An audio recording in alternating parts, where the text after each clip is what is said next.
ਨਮਸਕਾਰ, ਤੁਸੀਂ ਦੇਖ ਰਹੇ ਹੋ ਅੱਜ ਦਾ ਮੁੱਦਾ ਪ੍ਰੋਗਰਾਮ ਤੇ ਮੈਂ ਹਾਂ ਵਿਨੇ ਰਾਣਾ ਤੇ ਮੇਰੇ ਨਾਲ ਇੱਕ ਵਾਰ ਫਿਰ ਤੋਂ ਮੇਰੇ ਸਹਿਯੋਗੀ ਤੇਜਿੰਦਰ ਸਿੰਘ ਅਟਵਾਲ ਅੱਜ ਦਾ ਮੁੱਦਾ ਤੇ ਚਰਚਾ ਕਰਨ ਨੂੰ ਸ਼ਾਮਲ ਹੋਏ ਨੇ। ਤੇ ਅੱਜ ਅਸੀਂ ਮੁੱਦਾ ਜਿਹੜਾ ਸ਼ਾਮਿਲ ਕੀਤਾ ਹੈ ਉਹ ਹੈ ਚਾਈਨਾ। ਚਾਈਨਾ ਹਮੇਸ਼ਾ ਹੀ ਚਰਚਾ 'ਚ ਰਹਿੰਦਾ, ਕਦੀ ਕਿਸੇ ਚੀਜ਼ ਨੂੰ ਲੈ ਕੇ, ਕਦੀ ਕਿਸੇ ਚੀਜ਼ ਨੂੰ ਲੈ ਕੇ। ਖਾਸ ਕਰਕੇ ਭਾਰਤ ਦੇ ਨਾਲ ਜਿਹੜੀ ਖੈਬੜਬਾਜੀ ਹੈਗੀ ਚਾਈਨਾ ਦੀ, ਉਹ ਹਮੇਸ਼ਾ ਚਰਚਾ 'ਚ ਰਹੀ ਹੈ, ਕਿਉਂਕਿ ਚਾਈਨਾ ਕਿਸੇ ਨਾ ਕਿਸੇ ਬਾਰਡਰ ਤੇ ਭਾਰਤ ਦੇ ਨਾਲ ਭਿੜਦਾ ਰਹਿੰਦਾ ਹੈ। ਤੇ ਐਤਕੀ ਚਾਈਨਾ ਖੁਦ ਜਿਹੜਾ ਹੈ ਚਰਚਾ ਦੇ ਵਿੱਚ ਇਸ ਕਰਕੇ ਆਇਆ ਕਿ 5 ਸਾਲਾਂ ਦੇ ਵਿੱਚ ਉੱਥੇ 5ਵਾਂ ਅਰਬਪਤੀ ਬਿਜ਼ਨਸਮੈਨ ਜਿਹੜਾ ਹੈਗਾ ਉਹ ਲਾਪਤਾ ਹੋ ਗਿਆ। ਤੇ ਇਲਜ਼ਾਮ ਜਿਹੜਾ ਹੈ ਹਮੇਸ਼ਾ ਵਾਂਗ ਚਾਈਨਾ ਦੀ ਸਰਕਾਰ ਤੇ ਆ ਰਿਹਾ। ਕਮਿਊਨਿਸਟ ਪਾਰਟੀ ਦੀ ਸਰਕਾਰ ਹੈ ਉੱਥੇ, ਸ਼ੀ ਜਿਨਪਿੰਗ ਉੱਥੇ ਦੇ ਰਾਸ਼ਟਰਪਤੀ ਨੇ, ਤੇ ਉਹਨਾਂ ਤੇ ਇਹ ਇਲਜ਼ਾਮ ਆ ਰਿਹਾ ਕਿ ਜਿਹੜਾ ਵੀ ਬਿਜ਼ਨਸਮੈਨ ਬਹੁਤ ਜ਼ਿਆਦਾ ਤਰੱਕੀ ਕਰ ਜਾਂਦਾ ਜਾਂ ਉਹਦੀ ਪ੍ਰਾਪਰਟੀ ਸਰਕਾਰ ਨੂੰ ਦਿਖਣ ਲੱਗ ਪੈਂਦੀ ਹੈ ਤੇ ਉਸ ਨੂੰ ਪੁੱਛ ਗਿੱਛ ਦੇ ਬਹਾਨੇ ਚੁੱਕਿਆ ਜਾਂਦਾ ਹੈ ਤੇ ਫਿਰ ਉਸ ਨੂੰ ਲਾਪਤਾ ਕਰ ਦਿੱਤਾ ਜਾਂਦਾ ਹੈ। ਤੇ ਇਸ ਵਾਰ ਜਿਹੜੇ ਹੈਗੇ ਆ ਉਹ ਬਾਓ ਫਾਨ ਜਿਹੜੇ ਹੈਗੇ IT ਸੈਕਟਰ ਦੇ ਇੱਕ ਬਿਜ਼ਨਸਮੈਨ ਹੈਗੇ, ਇਹ ਲਾਪਤਾ ਹੋਏ ਨੇ ਔਰ ਪੂਰੀ ਵਰਲਡ ਦੇ ਵਿੱਚ ਇਸ ਚੀਜ਼ ਦੀ ਚਰਚਾ ਹੈ। ਤੇ ਤੇਜਿੰਦਰ ਜੀ, ਤੁਹਾਡਾ ਸਵਾਗਤ ਹੈ। ਤੇ ਆਪਾਂ ਇਸ ਬਾਰੇ ਅੱਜ ਇਸੇ ਤੇ ਚਰਚਾ ਕਰਾਂਗੇ ਕਿ ਆਖਿਰ ਚਾਈਨਾ ਹੀ ਅਜਿਹਾ ਦੇਸ਼ ਕਿਉਂ ਹੈ ਜਿੱਥੇ ਕੋਈ ਬਿਜ਼ਨਸਮੈਨ ਜਦੋਂ ਬਹੁਤ ਜ਼ਿਆਦਾ ਤਰੱਕੀ ਕਰ ਜਾਂਦਾ ਹੈ ਜਾਂ ਉਹਦੀ ਪ੍ਰਾਪਰਟੀ ਜਿਹੜੀ ਹੈ ਸਰਕਾਰ ਨੂੰ ਦਿਖਣ ਲੱਗ ਪੈਂਦੀ ਹੈ ਤੇ ਉਹ ਅਚਾਨਕ ਗਾਇਬ ਹੋ ਜਾਂਦਾ ਹੈ। ਤੇ ਇਹ 5ਵਾਂ ਕਿ 6ਵਾਂ ਐਸਾ ਵੱਡਾ ਵਪਾਰੀ ਹੈ, ਵੱਡਾ ਉਦਯੋਗਪਤੀ ਹੈ, 6 ਕਹਿ ਲਓ ਜਾਂ ਸਾਲ ਕੋਈ ਤੇ ਵੀ ਇਹ 5ਵਾਂ ਕੇਸ ਜੀ। ਆਇਆ। ਤੇ ਇਹ ਗਾਇਬ ਹੋਇਆ ਤੇ ਪਹਿਲਾਂ ਵੀ ਗਾਇਬ ਹੋ ਚੁੱਕੇ ਹੈ। ਦੇਖੋ ਜੀ, ਸਾਰਿਆਂ ਨਾਲੋਂ ਪਹਿਲਾਂ ਮੈਂ ਆਪਣੇ ਦਰਸ਼ਕਾਂ ਨੂੰ ਦੱਸਣਾ ਚਾਹਾਂਗੇ ਕਿ ਜਿਹੜਾ ਚੀਨ ਹੈਗਾ ਉਹ 'ਚ ਦੁਨੀਆ ਦੇ ਸਾਰਿਆਂ ਨਾਲੋਂ ਜ਼ਿਆਦਾ ਅਰਬਪਤੀ ਇਸੇ ਦੇਸ਼ ਵਿੱਚ ਹੈਗੇ, ਅਮਰੀਕਾ ਤੋਂ ਵੀ ਜ਼ਿਆਦਾ ਆ। ਹੋਰ ਜੇ ਅਸੀਂ ਗੱਲ ਕਰੀਏ 2012 'ਚ ਜਿਹੜੇ ਅਰਬਪਤੀ ਦੀ ਸੰਖਿਆ ਸੀ ਉਹ 1000 ਦੇ ਲਾਗੇ ਸੀਗੀ। ਇਹ ਹੌਲੀ ਹੌਲੀ ਵੱਧ ਕੇ 2015 ਵਿੱਚ 2000 ਦੇ ਲਾਗੇ ਹੋਈ, ਮਤਲਬ 2000 ਅਰਬਪਤੀ। ਇੱਕ ਦੋ ਦੀ ਗਿਣਤੀ ਨਹੀਂ, ਮੈਂ 2000 ਦੀ ਗੱਲ ਕਰ ਰਿਹਾ। ਤਾਂ 2021 ਵਿੱਚ ਜਿਹੜੀ ਇਹਨਾਂ ਦੀ ਸੰਖਿਆ ਸੀ ਉਹ ਵੱਧ ਕੇ 3000 ਤੱਕ ਪਹੁੰਚ ਗਈ ਸੀ। ਓਕੇ ਜੀ। ਤਾਂ 2022 ਵਿੱਚ ਆਂਦੇ ਆਂਦੇ ਸਿਰਫ 1200 ਅਰਬਪਤੀ ਰਹਿ ਗਏ, 3000 ਤੋਂ 1200 ਤੇ ਆ ਗਏ। ਯਾਨੀ ਸੰਖਿਆ ਘਟ ਗਈ, ਹਾਂਜੀ, ਬਜਾਏ ਕਿ ਵਧਣ ਦੇ ਸੰਖਿਆ ਘਟ ਗਈ। ਔਰ ਘਟ ਕਿਉਂ ਗਈ ਹੈ, ਇਹੀ ਅੱਜ ਮੁੱਦਾ ਹੈਗਾ। ਤਾਂ ਉਹ ਇਸ ਮੁੱਦੇ ਵਿੱਚ ਹੀ ਸਾਡੇ ਹੋਰ ਵੀ ਕਈ ਗੱਲਾਂ ਹੋਣਗੀਆਂ ਕਿ ਇੰਨੇ ਬਿਜ਼ਨਸਮੈਨ ਜਿਹੜੇ ਟੌਪ ਲੀਡਰ ਦੇ ਹੈਗੇ ਉਹ ਕਿੱਦਾਂ ਗਾਇਬ ਹੋ ਰਹੇ, ਕਿਉਂ ਹੋ ਰਿਹਾ, ਉਹਨਾਂ ਦੇ ਪਿੱਛੇ ਕੀ ਵਜ੍ਹਾ ਹੈਗੀ ਹੈ। ਤਾਂ ਸਾਰਿਆਂ ਨਾਲੋਂ ਪਹਿਲਾਂ ਜਿਹੜੀ ਹੁਣ ਅੱਜ ਦੀ ਜਿਹੜੀ ਤਾਜ਼ਾ ਖਬਰ ਹੈ ਉਹ ਅਸੀਂ ਗੱਲ ਕਰ ਰਹੇ ਹਾਂ ਕਿ ਬਾਓ ਫਾਨ, ਬਾਓ ਫਾਨ ਦੀ ਗੱਲ ਕਰ ਰਹੇ ਹਾਂ, ਜਿਹੜੇ ਪਿਛਲੇ ਦਿਨੋਂ ਗਾਇਬ ਹੋ ਗਏ ਸੀ। ਤਾਂ ਉਹ ਦੱਸਿਆ ਜਾ ਰਿਹਾ ਸੀਗਾ ਕਿ ਉਹਨਾਂ ਨੂੰ ਜਿਹੜੀ ਚੀਨ ਸਰਕਾਰ ਵੱਲੋਂ ਇੱਕ ਸੱਦਾ ਦਿੱਤਾ ਗਿਆ ਸੀ ਕਿ ਪੁੱਛਗਿੱਛ ਵਾਸਤੇ ਉਹਨਾਂ ਨੂੰ ਬੁਲਾਇਆ ਗਿਆ ਹੈਗਾ। ਬੁਲਾਉਣ ਦੇ ਬਾਅਦ ਜੀ ਉਹ ਚਲੇ ਤੇ ਗਏ ਆ, ਉਹਦੇ ਬਾਅਦ ਉਹ ਕਿੱਥੇ ਗਏ ਆ ਕੋਈ ਕੰਟੈਕਟ ਨਹੀਂ ਹੈਗਾ। ਕੰਪਨੀ ਦੇ ਜਿਹੜੀ ਲੀਡਰਸ਼ਿਪ ਹੈਗੀ ਉਹਨਾਂ ਜਿਹੜਾ ਮੈਨੇਜਮੈਂਟ ਹੈਗੀ ਆ ਉਹ ਵੀ ਦੱਸ ਰਹੇ ਕਿ ਸਾਨੂੰ ਤਾਂ ਪਤਾ ਨਹੀਂ ਜੀ ਬਾਓ ਫਾਨ ਸਾਡੇ ਕਿੱਥੇ ਚਲੇ ਗਏ ਆ। ਔਰ ਇਹਦਾ ਅਸਰ ਇਹ ਹੋਇਆ ਕਿ ਜਿਹੜੀ ਸ਼ੇਅਰ ਮਾਰਕੀਟ ਵਿੱਚ ਉਹਨਾਂ ਦੇ ਸ਼ੇਅਰ 50% ਤੋਂ ਵੀ ਥੱਲੇ ਡਿੱਗ ਗਏ ਜੀ। ਬਹੁਤ ਜ਼ਬਰਦਸਤ ਝਟਕਾ ਲੱਗਿਆ। ਔਰ ਉਹਨਾਂ ਦੇ ਹੋਰ ਜੋ ਇਹ ਗੱਲਬਾਤ ਇਹ ਇੱਥੇ ਨਹੀਂ, ਇਹ ਤੋਂ 2 ਮਹੀਨੇ ਪਹਿਲਾਂ ਵੀ ਜਿਹੜੀ ਇਨਕੁਆਇਰੀ ਇੱਕ ਚੱਲ ਰਹੀ ਸੀ। ਇਹਨਾਂ ਦਾ ਇੱਕ ਮੈਨੇਜਰ ਸੀਗਾ ਜੋ ਇੱਥੇ ਫਾਈਨੈਂਸ ਦਾ ਕੰਮ ਕਰਦੇ ਸੀਗੇ, ਉਹਦੇ ਉੱਤੇ ਇੱਕ ਇਨਕੁਆਇਰੀ ਚੱਲ ਰਹੀ ਸੀ। ਉਹ ਜਿਹੜਾ ਬੰਦਾ ਇਹਨਾਂ ਦੀ ਕੰਪਨੀ 'ਚ ਜੁਆਇਨ ਕੀਤਾ ਹੋਇਆ ਸੀ ਉਹ ਪਹਿਲਾਂ ਚਾਈਨਾ ਦੇ ਬੈਂਕ ਵਿੱਚ ਕੰਮ ਕਰਦਾ ਸੀਗਾ। ਤਾਂ ਉਹਦੇ ਤੇ ਕੁਝ ਐਲੀਗੇਸ਼ਨ ਲੱਗੇ ਹੋਏ ਸੀ, ਤਾਂ ਉਹਦੇ ਕਰਕੇ ਜਿਹੜੀ ਪੁੱਛਗਿੱਛ ਉਹ ਚੱਲ ਰਹੀ ਸੀ। ਉਹਦੇ ਸਿਲਸਿਲੇ 'ਚ ਉਹਨੂੰ ਬੁਲਾਇਆ ਸੀਗਾ। ਉਹਦੇ ਬਾਅਦ ਜੋ ਇਹਨਾਂ ਦੀ ਕੰਪਨੀ ਹੈਗੀ ਆ ਇਹਨਾਂ ਨੂੰ ਵੀ ਬੁਲਾਇਆ ਗਿਆ। ਉਹ ਕਿੱਥੇ ਗਿਆ, ਇਹ ਕਿੱਥੇ ਗਏ ਆ, ਫਿਲਹਾਲ ਜੋ ਅੱਜ ਦੀ ਡੇਟ ਹੈਗੀ ਆ ਇੱਦਾਂ ਦੀ ਸਾਡੇ ਕੋਲ ਕੋਈ ਖਬਰ ਨਹੀਂ ਹੈ ਕਿ ਉਹ ਹਾਲੇ ਤੱਕ ਉਹਦਾ ਕੋਈ ਪਤਾ ਨਹੀਂ ਚੱਲਿਆ ਹੈਗਾ, ਬਟ ਉਹ ਬੰਦਾ ਗਾਇਬ ਹੋ ਚੁੱਕਿਆ। ਤਾਂ ਇਹੀ ਅੱਜ ਪੂਰੇ ਮੁੱਦੇ 'ਚ ਹੋਰ ਵੀ ਅਸੀਂ ਚਰਚਾ ਕਰਾਂਗੇ। ਜਿਹੜਾ ਇਨਵੈਸਟਮੈਂਟ ਬੈਂਕ ਹੈ ਇਹਨਾਂ ਦਾ, ਜਿਹੜਾ ਬਾਓ ਫਾਨ ਦਾ ਜਿਹੜਾ ਇਨਵੈਸਟਮੈਂਟ ਬੈਂਕ ਹੈਗਾ, ਇਹ ਹੈਗਾ ਚਾਈਨਾ ਰੇਨੇਸਾਂ।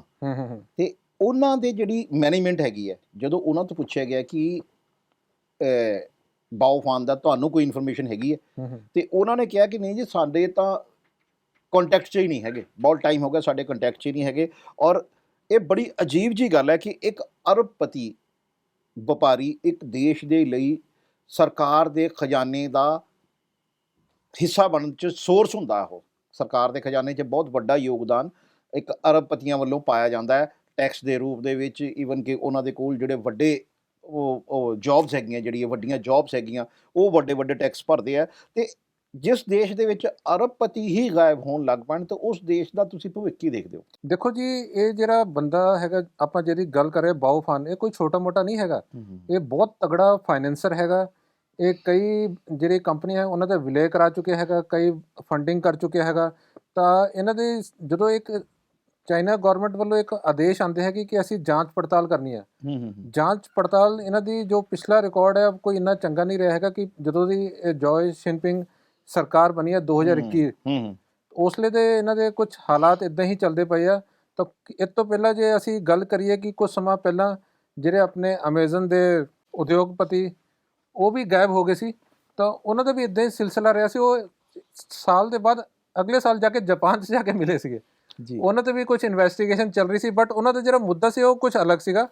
ਉਹਨਾਂ ਦਾ ਜਿਹੜਾ ਸਿਲਸਿਲਾ ਚੱਲਿਆ ਸੀਗਾ, ਉਹਨਾਂ ਨੇ ਕੁਝ ਗਵਰਨਮੈਂਟ ਸਰਕਾਰ ਚੀਨ ਦੀ ਸਰਕਾਰ ਦੇ ਉੱਤੇ ਕੁਝ ਟਿੱਪਣੀਆਂ ਕੀਤੀ ਸੀ।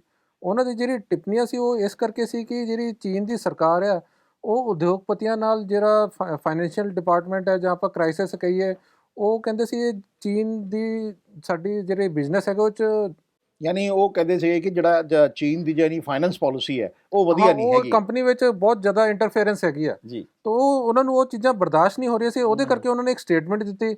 ਉਹਦੇ ਬਾਅਦ ਚੀਨ ਸਰਕਾਰ ਨੇ ਉਹਨਾਂ 'ਤੇ ਵੀ ਜਾਂਚ ਬਿਠਾਤੀ। ਜਾਂਚ ਜਦੋਂ ਹੁੰਦੀ ਹੈ ਇਹਨਾਂ ਨੂੰ ਪਤਾ ਹੈ ਕਿ ਜੇ ਸਰਕਾਰ ਨੇ ਫੜ ਲਿਆ ਤਾਂ ਸਰਕਾਰ ਜਾਂ ਤਾਂ ਅੰਦਰ ਕਰੂਗੀ ਜਾਂ ਉੱਤੇ ਕਰੂਗੀ ਜਾਂ ਗਾਇਬ ਹੋ ਜਾਊਗਾ ਬੰਦਾ।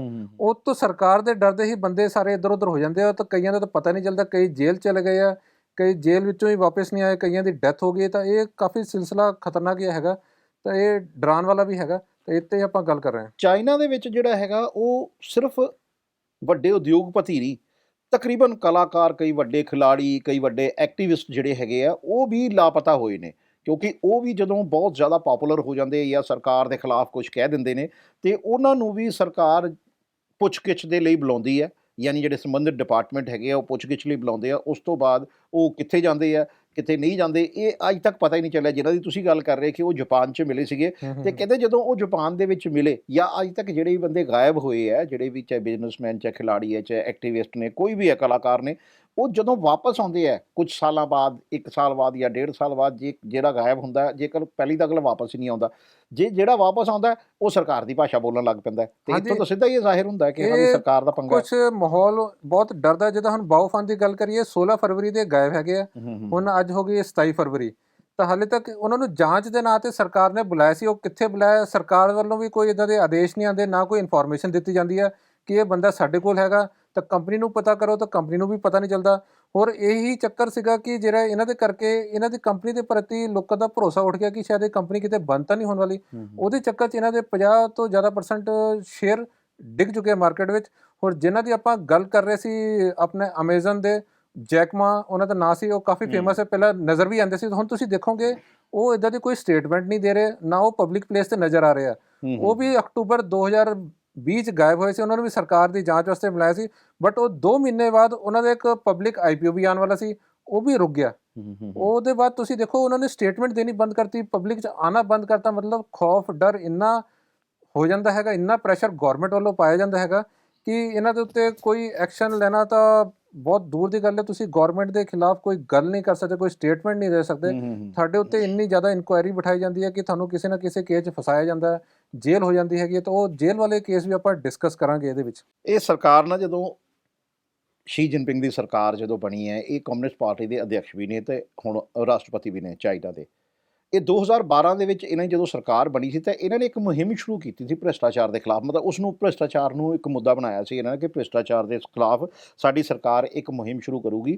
ਔਰ ਉਸੇ ਮੁਹਿੰਮ ਦੇ ਕਰਕੇ, ਯਾਨੀ ਉਸ ਨੂੰ ਲੈ ਕੇ, ਉਸ ਮੁਹਿੰਮ ਦੇ ਕਰਕੇ ਜਿਹੜੀ ਪਾਲਿਸੀਜ਼ ਬਣਾਈਆਂ ਗਈਆਂ ਵਾ ਉਹ ਇੰਨੀਆਂ ਕੁ ਤੰਗ ਕਰ ਦਿੱਤੀਆਂ ਗਈਆਂ ਜਾਂ ਉਹ ਪਾਲਿਸੀਜ਼ ਦੇ ਵਿੱਚ ਇੱਦਾਂ ਦੇ ਕੁਝ ਫਲਾਜ਼ ਰੱਖ ਦਿੱਤੇ ਗਏ ਜਿਹਦੇ ਕਰਕੇ ਸਰਕਾਰ ਕੁਝ ਵੀ ਕਰ ਸਕਦੀ ਹੈ। ਸਰਕਾਰ ਬੰਦੇ ਨੂੰ ਚੁੱਕਦੀ ਹੈ, ਉੱਤੋਂ ਪੁੱਛਦੀ ਹੈ। ਔਰ ਕਈ ਉਦਯੋਗਪਤੀ ਜਿਹੜੇ ਹੈਗੇ ਆ ਉਹ ਇਸੇ ਡਰ ਤੋਂ, ਜਿੱਦਾਂ ਤੁਸੀਂ ਦੱਸ ਰਹੇ ਹੋ ਕਿ ਗਿਣਤੀ ਜਿਹੜੀ ਹੁਣ ਘਟੀ ਹੈ, ਉਦਯੋਗਪਤੀਆਂ ਦੀ ਗਿਣਤੀ ਘਟੀ ਹੈ, ਤੇ ਉਹ ਇਸੇ ਕਰਕੇ ਘਟੀ ਹੈ ਕਿ ਇਸ ਪਾਲਿਸੀ ਦੇ ਡਰੋਂ ਜਾਂ ਇਸ ਪਾਲਿਸੀ ਦਾ ਵਿਰੋਧ ਤਾਂ ਉੱਥੇ ਕਰ ਨਹੀਂ ਸਕਦਾ ਕੋਈ ਵੀ। ਜੇ ਵਿਰੋਧ ਕਰਦਾ ਤੇ ਇਹ ਹਾਲਾਤ ਤੁਸੀਂ ਦੇਖ ਹੀ ਸਕਦੇ ਹੋ। ਜੇ ਜਿਹੜਾ ਵਿਰੋਧ ਨਹੀਂ ਕਰ ਸਕਦਾ ਉਹ ਉੱਥੋਂ ਚਲੇ ਜਾਂਦਾ ਹੈ, ਹੌਲੀ ਹੌਲੀ ਕਰਕੇ ਆਪਣਾ ਬਿਜ਼ਨਸ ਵੀ ਉੱਥੋਂ ਲੈ ਜਾਂਦਾ। ਦੇਖੋ ਇੱਕ ਸਰਕਾਰ ਦੀ ਇੱਕ ਤਾਂ ਜਿਹੜੀ ਸ਼ੀ ਜਿਨਪਿੰਗ ਦੀ ਸੱਤਾਰੂੜ ਪਾਰਟੀ ਦੇ ਉਹਨਾਂ ਦੇ ਅਧਿਅਕਸ਼ ਤਾਂ ਰਾਸ਼ਟਰਪਤੀ ਵੀ ਹੈਗੇ, ਉਹਨਾਂ ਦਾ ਸੀਗਾ ਕਿ ਜਿਹੜੇ ਫਰਾਡ ਆ, ਕਰਪਸ਼ਨ ਆ, ਅਸੀਂ ਉਸ ਚੀਜ਼ਾਂ ਨੂੰ ਕੰਟਰੋਲ ਕਰਨਾ। ਬਟ ਇਹਦੇ ਨਾਲ ਨਾਲ ਇੱਕ ਹੋਰ ਖਬਰ ਵੀ ਇਹਨਾਂ ਦੀ ਉੱਡਦੀ ਰਹੀ ਹੈ ਕਿ ਜਿਹੜੇ ਜੀ ਜਿਨਪਿੰਗ ਹੈ ਇਹ ਨਹੀਂ ਚਾਹੁੰਦੇ ਕਿ ਕੋਈ ਵੀ ਉਦਯੋਗਪਤੀ ਜ਼ਿਆਦਾ ਪੈਸਾ ਕਮਾਏ, ਜ਼ਿਆਦਾ ਤਰੱਕੀ ਕਰੇ, ਜ਼ਿਆਦਾ ਪਾਵਰ ਆਵੇ।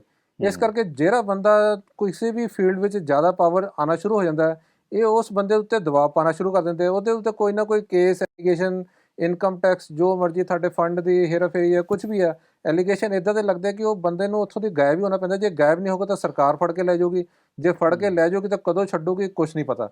ਨਾ ਕਿਸੇ ਨੂੰ ਉਹਨਾਂ ਨੇ ਕੋਈ ਸਟੇਟਮੈਂਟ ਦੇਣੀ, ਨਾ ਜਵਾਬ ਦੇਣਾ, ਉਹ ਹੈਗਾ ਜਾਂ ਨਹੀਂ ਹੈਗਾ ਉਹ ਕੁਝ ਨਹੀਂ ਪਤਾ ਚੱਲਦਾ ਹੈਗਾ।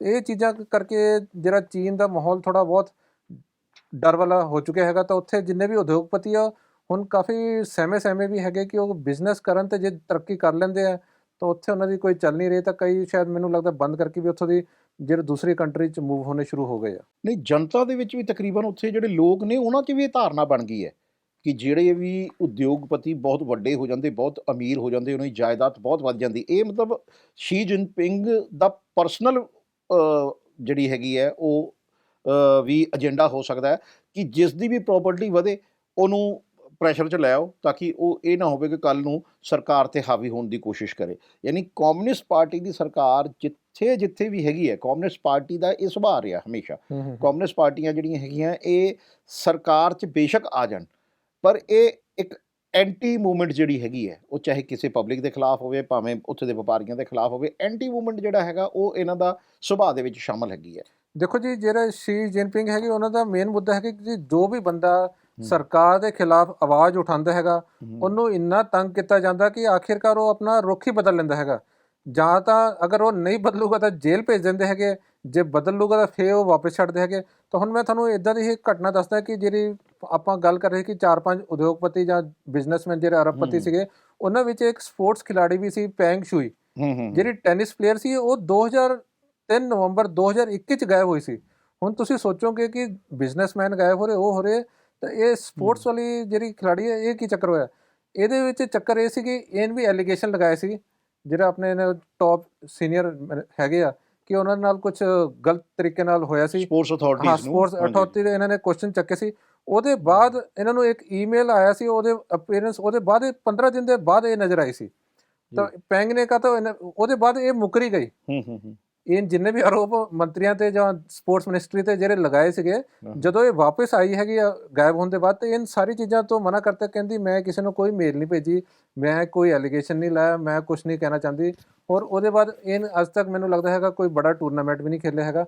ਤਾਂ ਉਸ ਚੀਜ਼ ਤੋਂ ਹੀ ਹਟ ਗਈ ਹੈਗੀ ਆ। ਯਾਨੀ ਵਪਾਰੀਆਂ ਨੂੰ ਕਿਸੇ ਹੋਰ ਤਰ੍ਹਾਂ ਖਤਮ ਕੀਤਾ ਗਿਆ ਤੇ ਖਿਲਾੜੀ ਨੂੰ ਕਿਸੇ ਹੋਰ ਤਰ੍ਹਾਂ ਖਤਮ ਕਰ ਦਿੱਤਾ ਗਿਆ, ਕਿਸੇ ਤਰੀਕੇ ਨਾਲ ਕਿ ਉਹਨੂੰ ਨੈਸ਼ਨਲ ਮਤਲਬ ਇੰਟਰਨੈਸ਼ਨਲ ਉਹਦਾ ਕਰੀਅਰ ਹੀ ਖਤਮ ਕਰ ਦਿੱਤਾ। ਜਿਸ ਤਰ੍ਹਾਂ ਪਿਛਲੇ 2020 'ਚ ਜਿਹੜੇ ਤੁਸੀਂ ਜੈਕ ਮਾ ਦੀ ਗੱਲ ਕਰਦੇ ਪਏ ਹੋ, ਉਹ ਲਾਪਤਾ ਹੋਏ ਸੀਗੇ ਔਰ ਕੁਝ ਟਾਈਮ ਬਾਅਦ ਜਦੋਂ ਮਿਲੇ ਵੀ ਤਾਂ ਜਾਪਾਨ ਦੇ ਵਿੱਚ ਮਿਲੇ, ਔਰ ਉਹਦੇ ਬਾਅਦ ਉਹਨਾਂ ਦੀ ਪਬਲਿਕ ਅਪੀਅਰੈਂਸ ਵੀ ਘਟ ਗਈ। ਉਹ ਜ਼ਾਹਿਰ ਹੈ ਨਾ ਕਿ ਉਹਨਾਂ ਦੇ ਵਿੱਚ, ਉਹਨਾਂ ਦੇ ਦਿਲ ਦੇ ਵਿੱਚ ਇੱਕ ਡਰ ਬਣ ਗਿਆ, ਡਰ ਬਣ ਗਿਆ ਕਿ ਕਿਉਂਕਿ ਜਿਸ ਬੰਦੇ ਨੇ, ਇਹ ਹੁੰਦੀ ਹੈ ਕੁਦਰਤੀ ਹੁੰਦਾ ਕਿ ਜਿਸ ਬੰਦੇ ਨੇ ਦਿੰਦਾ ਤਾਂ ਆਪਣੀ ਵੱਲੋਂ ਕੋਈ ਵੀ ਹੈ, ਚਾਹੇ ਉਹ ਸਰਕਾਰ ਹੋਵੇ ਚਾਹੇ ਉਹ ਆਪਣੀ ਕੰਪਨੀ ਹੋਵੇ, ਉਹਨੂੰ ਬੰਦਾ ਸਲਾਹ ਹੀ ਦਿੰਦਾ। ਅੱਗੋਂ ਮਾਲਕਾਂ ਨੇ ਜਾਂ ਸਰਕਾਰ ਨੇ ਕੀ ਰਿਐਕਟ ਕਰਨਾ ਹੈ, ਇਹ ਉਹ ਡਿਪੈਂਡ ਕਰਦਾ ਹੈ ਕਿ ਉਹਨੇ ਜਿਹੜੀ ਗੱਲ ਕਹੀ ਹੈ ਉਹਦਾ ਅਸਰ ਕਿੰਨਾ ਕੁ ਹੋ ਰਿਹਾ। ਅਤੇ ਇਹੀ ਜੈਕ ਮਾ ਦੇ ਨਾਲ ਵੀ ਹੋਇਆ। ਜੈਕ ਮਾ ਤੋਂ ਪਹਿਲਾਂ ਵੀ ਕਈ ਅਰਬਪਤੀ ਜਿਹੜੇ ਉਹ ਗਾਇਬ ਹੋਏ। 2017 ਦੇ ਵਿੱਚ ਇਹ ਜਿਓ ਜਿਨਹਾਊਆ ਇਹ ਗਾਇਬ ਹੋਏ ਸੀਗੇ 2017 ਦੇ ਵਿੱਚ। ਅਤੇ ਜਦੋਂ ਗਾਇਬ ਹੋਏ ਸੀਗੇ ਅਤੇ ਇਹ ਹਾਂਗਕਾਂਗ ਗਏ ਸੀ, ਉਦੋਂ ਹਾਂਗਕਾਂਗ ਤੋਂ ਹੀ ਗਾਇਬ ਹੋ ਗਏ ਸੀ, ਹਾਂਗਕਾਂਗ ਤੋਂ ਗਾਇਬ ਹੋ ਗਏ ਸੀਗੇ। ਉਸ ਤੋਂ ਬਾਅਦ ਜਿਹੜੇ ਹੈਗੇ ਆ, ਇਹ ਉੱਥੇ ਜਦੋਂ ਗਾਇਬ ਹੋਇਆ ਇਹਨਾਂ ਨੂੰ ਜੇਲ੍ਹ ਹੋਈ ਸੀ ਜੀ, ਬਟ ਜੇਲ੍ਹ ਦੇ ਬਾਅਦ ਇਹ ਕਦੀ ਵਾਪਸ ਹੀ ਨਹੀਂ ਆਏ। ਇਹਨਾਂ ਦਾ ਰਿਕਾਰਡ ਵੀ ਇੱਦਾਂ ਦਾ ਕਿ ਜਿਹੜਾ ਬੰਦਾ ਇੱਕ ਵਾਰ ਜੇਲ੍ਹ ਚਲੇ ਜਾਂਦਾ ਨਾ, ਜੇਲ੍ਹ ਤੋਂ ਵੀ ਬੰਦੇ ਵਾਪਸ ਨਹੀਂ ਆਉਂਦੇ। ਉਹ ਕਿੱਥੇ ਗਾਇਬ ਹੁੰਦੇ ਕਿਸੇ ਨੂੰ ਪਤਾ ਹੈਗਾ।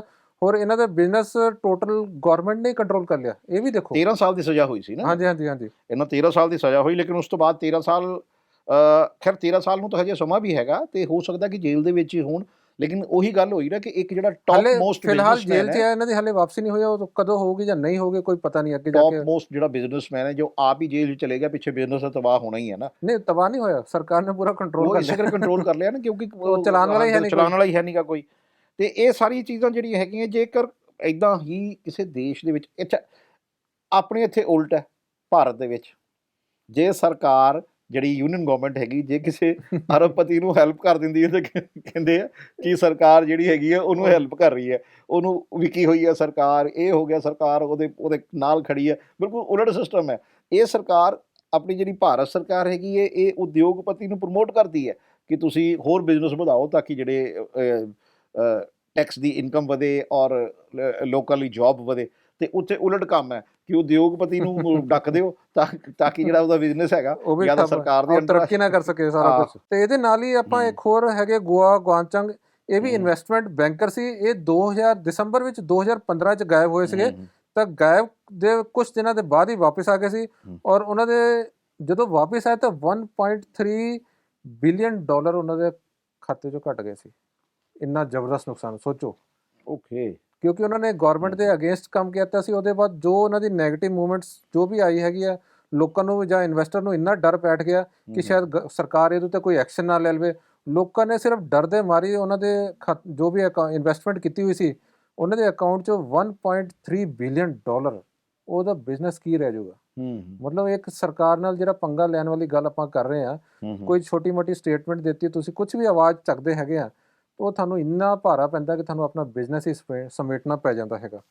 ਜਿਹੜਾ ਚੀਨ ਦੇ ਵਿੱਚ ਅਕਸਰ ਚੀਨ ਨੂੰ ਬਹੁਤ ਯੁੱਧ ਦੇ ਮਾਮਲੇ ਦੇ ਵਿੱਚ ਜਾਂ ਆਪਣੀ ਜਿਹੜੀ ਕਹੀ ਜਾਵੇ ਜਿਹੜੀ ਸੁਰੱਖਿਆ ਨੀਤੀਆਂ, ਡਿਫੈਂਸ ਦੀ ਨੀਤੀਆਂ ਜਿਹੜੀਆਂ ਹੈਗੀਆਂ, ਉਹਦੇ ਵਿੱਚ ਵੀ ਇਸ ਚੀਨ ਨੂੰ ਕੋਈ ਬਹੁਤਾ ਵਧੀਆ ਵਰਲਡ ਦੇ ਵਿੱਚ ਕੋਈ ਬਹੁਤਾ ਵਧੀਆ ਨਹੀਂ ਗਿਣਿਆ ਜਾਂਦਾ। ਬੇਸ਼ੱਕ ਸੁਪਰ ਪਾਵਰ ਦੂਜੇ ਨੰਬਰ 'ਤੇ ਹੈਗੀ ਹੈ, ਲੇਕਿਨ ਬਹੁਤ ਵਧੀਆ ਨਹੀਂ ਇਹਨੂੰ ਗਿਣਿਆ ਜਾਂਦਾ ਕਿਉਂਕਿ ਇਹਨਾਂ ਚੀਨ ਦਾ ਸ਼ੁਰੂ ਤੋਂ ਹੀ ਐਕਚੁਅਲੀ ਚੀਨ ਜਦੋਂ ਦਾ ਬਣਿਆ, ਜਦੋਂ ਚਾਈਨਾ ਬਣਿਆ ਹੈ ਨਾ, ਉਦੋਂ ਤੋਂ ਹੀ ਪਹਿਲਾਂ ਹੀ ਚਾਈਨਾ ਜਿਹੜਾ ਉਹ ਲਾਸ਼ਾਂ ਦੇ ਢੇਰ 'ਤੇ ਹੀ ਬਣਿਆ। ਤੁਸੀਂ ਦੇਖ ਲਓ ਇਹਦਾ ਰੀਸੈਂਟ ਐਗਜ਼ਾਮਪਲ ਆਪਾਂ ਕੋਵਿਡ ਕਹਿ ਲਈਏ ਜੀ। ਜਦੋਂ ਕੋਵਿਡ ਸ਼ੁਰੂ ਹੋਇਆ ਉਹ ਵੀ ਚੀਨ ਤੋਂ ਸ਼ੁਰੂ ਹੋਇਆ। ਕਿੱਥੋਂ ਸ਼ੁਰੂਆਤ ਹੋਈ, ਉੱਥੇ ਕਿੰਨੇ ਲੋਕਾਂ ਦੀ ਡੈਥ ਹੋਈ, ਚੀਨ ਨੇ ਕਦੀ ਵੀ ਕੋਈ ਇਨਫੋਰਮੇਸ਼ਨ ਬਾਹਰ ਮੀਡੀਆ 'ਚ ਆਣ ਹੀ ਨਹੀਂ ਦਿੱਤੀ।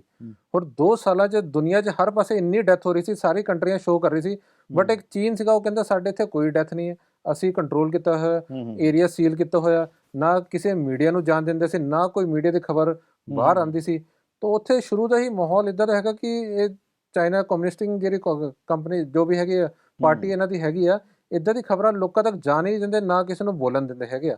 ਤਾਂ ਤੁਸੀਂ ਦੇਖ ਲਓ ਜਦੋਂ ਦੀ ਇਹਨਾਂ ਦੀ ਸਰਕਾਰ ਬਣੀ ਆ, 50 ਲੱਖ ਤੋਂ ਜ਼ਿਆਦਾ ਲੋਕਾਂ ਦੀ ਜਾਂਚ ਹੋ ਚੁੱਕੀ ਆ ਜੀ। ਇਹ ਹਰ ਬੰਦੇ ਦੀ ਜਾਂਚ ਕਰਦੇ ਪਏ, ਤਾਂ ਇਹਦੇ ਵਿੱਚ ਕੋਈ ਇਹ ਨਹੀਂ ਹੈਗਾ ਕਿ ਆਮ ਜਨਤਾ ਰਗੜੀ ਜਾ ਰਹੀ ਆ।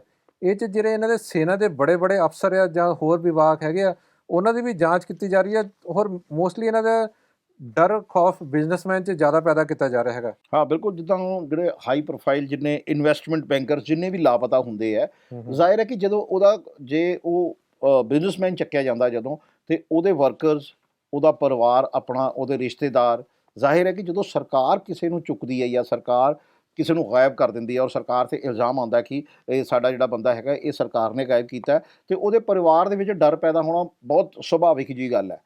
ਤੇ ਇਹ ਚਾਈਨਾ ਰੈਨਸੈਂਸ ਜਿਹੜਾ ਹੈਗਾ, ਜਿਹੜਾ ਚਾਈਨਾ ਰੈਨਸਿੰਗ ਜਿਹੜਾ ਹੈਗਾ, ਇਹ ਬਹੁਤ ਵੱਡੀ ਜਿਹੜੀ ਇਹ ਕੰਪਨੀ ਉੱਥੇ ਗਿਣੀ ਜਾਂਦੀ ਹੈ ਕਿਉਂਕਿ ਇਹਨਾਂ ਨੇ ਕਈ ਮਰਜਰ ਕਰਵਾਏ ਆ ਜਿਹੜੇ ਵੱਡੀ ਕੰਪਨੀਆਂ ਦੇ ਜਿੱਦਾਂ ਅਮੇਜ਼ਨ ਹੈਗਾ, ਇਹਨਾਂ ਦਾ ਵੀ ਇਹਨਾਂ ਨੇ ਮਰਜਰ ਕਰਾਇਆ ਸੀਗਾ। ਬਿਲਕੁਲ ਮਰਜਰ ਕਰਾਇਆ ਸੀਗਾ। ਤੇ ਜਦੋਂ ਜਿਹੜਾ ਬਾਓਫੈਨ ਜਿਹੜੇ ਹੈਗੇ ਆ, ਇਹ ਐਕਚੁਅਲੀ ਇੱਕ ਤਰ੍ਹਾਂ ਸੇ ਬ੍ਰੋਕਰ ਦਾ ਕੰਮ ਵੀ ਸਮਝ ਲਓ ਇੱਕ ਤਰ੍ਹਾਂ ਦਾ। ਇਹਨਾਂ ਨੇ 2015 ਵਿੱਚ ਅਲੀਬਾਬਾ ਤਾਂ ਟੈਂਸੈਂਟ ਦੇ ਵਿੱਚ ਆਪਸ 'ਚ ਇਹਨਾਂ ਦੇ ਕੋਲੈਬੋਰੇਸ਼ਨ ਕਰਾਇਆ ਸੀਗਾ। ਤਾਂ ਇਹਨਾਂ ਦੀ ਜਿਹੜੀ ਆਪਾਂ ਕਰੀਏ ਬਾਓਫੋਨ ਦੀ ਜਿਹੜੀ ਪੜ੍ਹਾਈ ਹੈਗੀ 9ਵੀਂ ਤੱਕ ਇਹਨਾਂ ਨੇ ਪੜ੍ਹਾਈ ਕਰਕੇ ਮੋਰਗਨ ਸਟੈਨਲੀ, ਕ੍ਰੈਡਿਟ ਸੁਇਸ ਜਿੱਦਾਂ ਸੰਸਥਾ ਜਿਹੜੀ ਫਾਈਨੈਂਸ਼ੀਅਲ ਇੰਸਟੀਟਿਊਸ਼ਨ ਹੈਗਾ, ਉਹਨਾਂ 'ਚ ਇਹਨੇ ਪੜ੍ਹਾਈ ਕੀਤੀ ਹੈਗੀ। ਤਾਂ ਤੁਸੀਂ ਦੇਖੋ ਜੇ ਅਗਰ ਇਹ ਟੌਪ ਦੇ ਅਰਬਪਤੀ ਹੈਗੇ ਆ, ਤੇ ਇਹਨਾਂ ਨੇ ਕੋਈ ਸਟੱਡੀ ਕੀਤੀ ਹੋਗੀ ਜਾਂ ਇਹਨਾਂ ਦਾ ਇੰਨਾ ਦਿਮਾਗ ਚੱਲਦਾ ਹੈਗਾ, ਤਾਂ ਹੀ ਇਹ ਇੰਨਾ ਪੈਸੇ ਕਮਾ ਰਹੇ ਹੈਗੇ।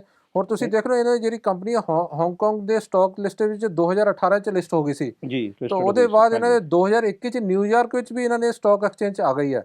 ਤਾਂ ਮਤਲਬ ਬਾਓਫੈਨ ਨੇ ਕਰੀਬ 18 ਸਾਲ ਤੋਂ ਇਸ ਕੰਪਨੀ ਦੀ ਸ਼ੁਰੂਆਤ ਕੀਤੇ ਹੋ ਚੁੱਕਾ।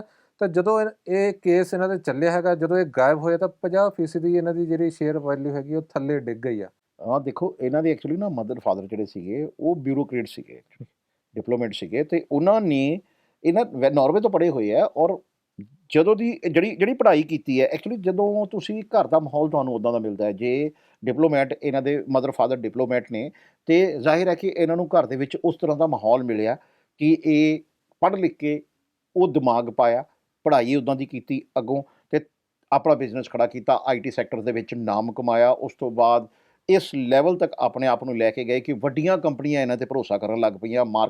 ਸ਼ੇਅਰ ਮਾਰਕੀਟ ਦੇ ਵਿੱਚ ਐਡਾ ਵੱਡਾ ਨਾਮ ਬਣਾਇਆ। ਤੇ ਹਾਂਗਕਾਂਗ ਜਦੋਂ ਮਾਰਕੀਟ ਦੇ ਵਿੱਚ ਇਹ ਆਏ ਨੇ, ਉਹ ਲੰਮਾ ਸਮਾਂ ਜਦੋਂ ਉੱਥੇ ਨਾਮ ਵੱਡਾ ਬਣ ਗਿਆ, ਉਸ ਤੋਂ ਬਾਅਦ ਇਹ ਨਿਊਯਾਰਕ ਦੇ ਵਿੱਚ ਗਏ। ਤੇ ਜ਼ਾਹਿਰ ਹੈ ਕਿ ਜਦੋਂ ਜਿਹੜਾ ਬਿਜ਼ਨਸਮੈਨ ਇੰਨੇ ਵੱਡੇ ਲੈਵਲ 'ਤੇ ਕੰਮ ਕਰ ਰਿਹਾ, ਤੇ ਉਹ ਆਪਣੀ ਕਾਬਲੀਅਤ ਦੇ ਦਮ 'ਤੇ ਕਰ ਰਿਹਾ, ਨਾਰਵੇ 'ਚ ਪੜ੍ਹੇ ਹੋਏ ਨੇ, ਔਰ ਇਹਨਾਂ ਨੇ ਹੋਰ ਜਿਹੜੀ ਕਈ ਕਾਬਲੀਅਤ ਇਹਨਾਂ ਦੀ ਹੈਗੀਆਂ ਜਿਹੜੀਆਂ ਜਿੱਦਾਂ ਜਿੱਦਾਂ ਜਦੋਂ ਵੀ ਕੋਈ ਕੰਪਨੀ ਜੇ ਕਿਸੇ 'ਚ ਮਰਜਰ ਹੁੰਦਾ ਹੈ ਤੇ ਜ਼ਾਹਿਰ ਹੈ ਕਿ ਕਿਸੇ ਬੰਦੇ ਨੂੰ ਜਿਹਨੂੰ ਮੀਡੀਏਟਰ ਬਣਾਇਆ ਜਾਂਦਾ ਹੈ ਉਹਦੇ 'ਚ ਕਈ ਐਸੀ ਕੁਆਲਿਟੀਆਂ ਹੁੰਦੀਆਂ ਜਿਹੜੀਆਂ ਦੋਨੋਂ ਕੰਪਨੀਆਂ ਮੰਨਣ ਨੂੰ ਤਿਆਰ ਹੁੰਦੀਆਂ ਜਿਹੜੀ ਮਰਜਰ ਹੋ ਰਹੀ ਹੈ ਜਿਹ 'ਚ ਮਰਜਰ ਹੋ ਰਿਹਾ ਉਹ ਵੀ ਤੇ ਇਹ ਇਸ ਨੂੰ ਨਕਾਰਿਆ ਤਾਂ ਜਾ ਨਹੀਂ ਸਕਦਾ ਤੇ ਸਰਕਾਰ ਨੂੰ ਇਹ ਸ਼ਾਇਦ ਇਹ ਗੱਲਾਂ ਜਿਹੜੀਆਂ ਉਹ ਪਸੰਦ ਨਹੀਂ ਆਈਆਂ। ਦੇਖੋ ਇਹਨਾਂ ਨੇ ਕਈ ਬੜੀ ਟੈਕ ਕੰਪਨੀਆਂ ਦਾ ਵੀ ਇਨਵੈਸਟਮੈਂਟ ਕਰਾਇਆ ਹੈਗਾ, ਮਰਜਰ ਕਰਾਇਆ, ਸਾਰਾ ਕੁਝ ਕੀਤਾ ਹੈਗਾ। ਗੌਰਮੈਂਟ ਨੂੰ ਰੈਵਨਿਊ ਵੀ ਆ ਰਿਹਾ, ਬਟ ਗੌਰਮੈਂਟ ਨੂੰ ਪਤਾ ਨਹੀਂ ਕਿਸ ਚੀਜ਼ ਦਾ ਡਰ ਉੱਥੇ ਚਾਈਨਾ ਦੀ ਜਿਹੜੀ ਹੈਗੀ ਹੈ ਸਰਕਾਰ ਹਮੇਸ਼ਾ ਖੌਫ ਵਿੱਚ ਹੀ ਰਹਿੰਦੀ ਹੈ ਕਿ ਸ਼ਾਇਦ ਕੋਈ ਮੇਰੇ ਖਿਲਾਫ ਖੜਾ ਹੋ ਕੇ ਕੋਈ ਇੱਦਾਂ ਦੀ ਬਗਾਵਤ ਨਾ ਕਰਨਾ ਸ਼ੁਰੂ ਕਰ ਦੇ ਕਿ ਲੋਕੀ ਉਸ ਚੀਜ਼ ਨਾਲ ਜੁੜ ਜਾਣ ਤਾਂ ਸਾਡੀ ਸੱਤਾ ਨਾ ਚਲੇ ਜਾਏ। ਮੈਨੂੰ ਲੱਗਦਾ ਸੱਤਾ ਦਾ ਹੀ ਜਿਹੜਾ ਡਰ ਹੈਗਾ। ਹੁਣ ਜਿਹੜੀ ਸਰਕਾਰ ਦੀ ਨੀਤੀਆਂ ਹੈਗੀਆਂ ਉਹ ਇੱਦਾਂ ਦੀ ਨੀਤੀਆਂ ਦੇ ਕਰਕੇ ਹੀ ਇੱਦਾਂ ਦੇ ਲੋਕ ਸਾਰੇ ਗਾਇਬ ਹੋ ਰਹੇ ਹੈਗੇ ਆ। ਤਾਂ ਵਰਤਾਵ ਬਹੁਤ ਬੜੀ ਵਜ੍ਹਾ ਹੈਗਾ। ਸਰਕਾਰ ਨਹੀਂ ਚਾਹੁੰਦੀ ਕਿ ਜਿਹੜੇ ਨਿੱਜੀ ਕਾਰੋਬਾਰੀ ਆ ਉਹਨਾਂ ਦੇ ਕੋਲ ਜ਼ਿਆਦਾ ਸੰਪत्ति ਹੋਵੇ। ਜੀ ਹੁਣ ਮੈਂ ਤੁਹਾਨੂੰ ਇੱਕ ਹੋਰ ਇੱਦਾਂ ਹੀ ਉਦਾਹਰਨ ਦੇਣਾ ਚਾਹੁੰਦਾ, ਡੁਆਨ ਵੈਂਗਹੋਇੰਗ, ਇਹ ਵੀ ਇੱਕ ਬਿਜ਼ਨਸਮੈਨ ਸੀ। ਇਹ 2017 'ਚ ਗਾਇਬ ਹੋਈ ਸੀ ਔਰ ਇਹਦੇ 'ਚ ਗਾਇਬ ਹੋਣ ਦਾ ਜਿਹੜਾ ਪਤਾ ਲੱਗਿਆ ਸੀ ਉਹ ਸਤੰਬਰ 2021 'ਚ ਜਾ ਕੇ ਵਾਪਸ ਆਈ। ਦੇਖੋ 17 'ਚ ਗਾਇਬ ਹੋਈ ਔਰ 2021 'ਚ ਵਾਪਸ ਆਈ ਤਾਂ ਪਤਾ ਚੱਲਿਆ ਕਿ ਜਿਹੜਾ ਇਹਨਾਂ ਦਾ ਹਸਬੈਂਡ ਸੀਗਾ ਉਹ ਉਹਨਾਂ ਨੇ ਕੋਈ ਕਿਤਾਬ ਇੱਕ ਛਾਪਣੀ ਸੀ ਚੀਨੀ ਕਰਪਸ਼ਨ ਦੇ ਉੱਤੇ, ਸਰਕਾਰ ਦੇ ਉੱਤੇ। ਉਹਦੇ ਬਾਅਦ ਜੋ ਐਗਰੀਮੈਂਟ ਹੋਇਆ ਤਾਂ ਇਹਨਾਂ ਦਾ ਡਾਈਵੋਰਸ ਵੀ ਹੋ ਗਿਆ ਸੀ।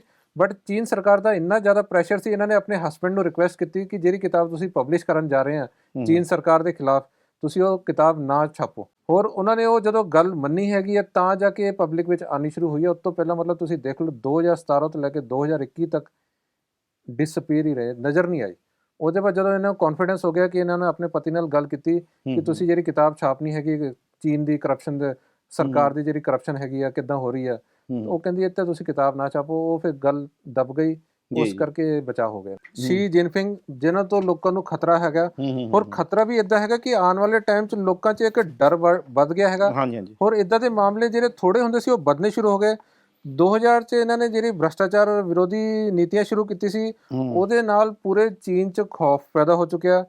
ਹੋਰ ਲੱਖਾਂ ਲੋਕਾਂ ਦੀ ਜਾਂਚ ਕਰ ਚੁੱਕਿਆ।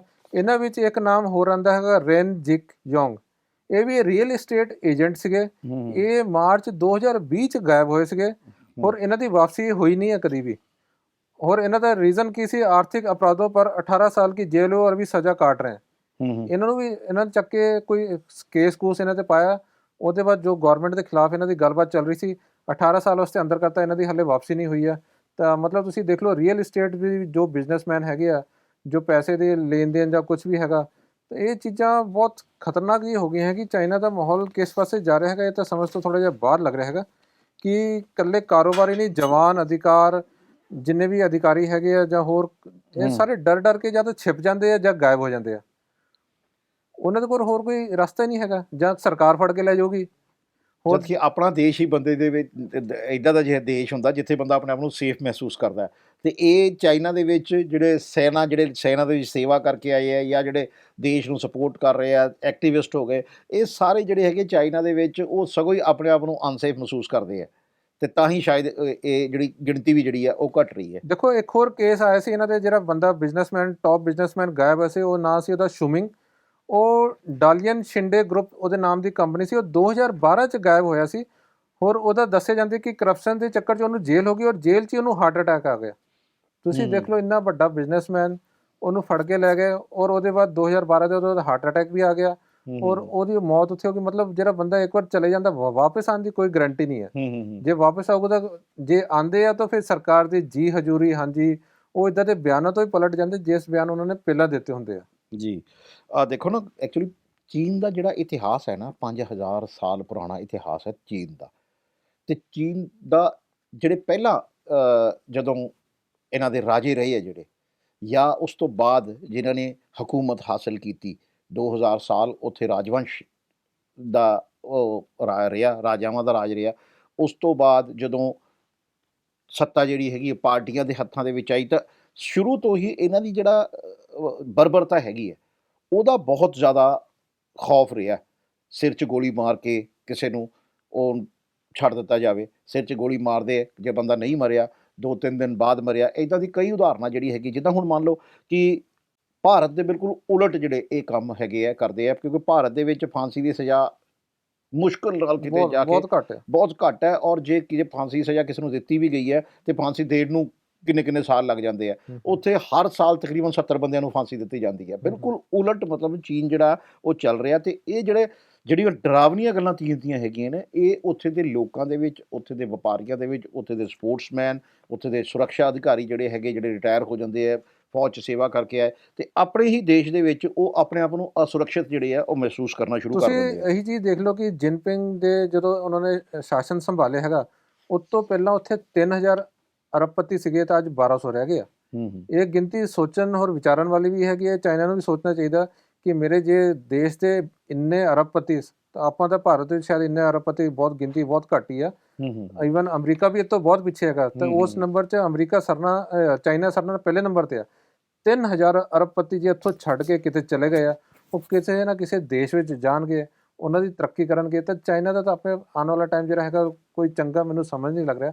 ਉਹ ਨੁਕਸਾਨ ਤਾਂ ਆਪ ਹੀ ਕਰ ਰਹੇ ਆਪਣੇ। ਜੇ ਬਿਜ਼ਨਸਮੈਨ ਉਠਾ ਦੇਣਗੇ, ਚੰਗੇ ਬਿਜ਼ਨਸਮੈਨ ਤੁਹਾਨੂੰ ਮਿਲਣੇ ਕਿੱਥੋਂ ਦੀ ਆ ਜਿਹੜਾ ਤੁਹਾਡਾ ਫਾਇਦਾ ਕਰਨਗੇ, ਲੋਕਾਂ 'ਚ ਇਨਵੈਸਟਮੈਂਟ ਪ੍ਰੋਡਕਸ਼ਨ ਕਰਨਗੇ। ਤੁਸੀਂ ਦੇਖੋ ਹਰੇਕ ਦੁਨੀਆ 'ਚ ਕੋਈ ਵੀ ਇੱਦਾਂ ਦੀ ਪ੍ਰੋਡਕਟ ਤੁਸੀਂ ਲੈ ਕੇ ਦੇਖੋ ਜਿਹਦੇ 'ਚ ਚਾਈਨਾ ਦੀ ਐਂਟਰੀ ਨਹੀਂ ਆ। ਕੋਈ ਵੀ ਸਮਾਨ ਲਓਗੇ, ਸਭ ਨਾਲ ਪਹਿਲਾਂ ਚਾਈਨਾ ਦਾ ਨਾਮ ਆਉਂਦਾ, ਜੀ ਇਹ ਸਮਾਨ ਤੁਹਾਨੂੰ ਚਾਈਨਾ ਦਾ ਲੈ ਲਓ, ਤੁਹਾਨੂੰ ਸਸਤਾ ਮਿਲੂਗਾ।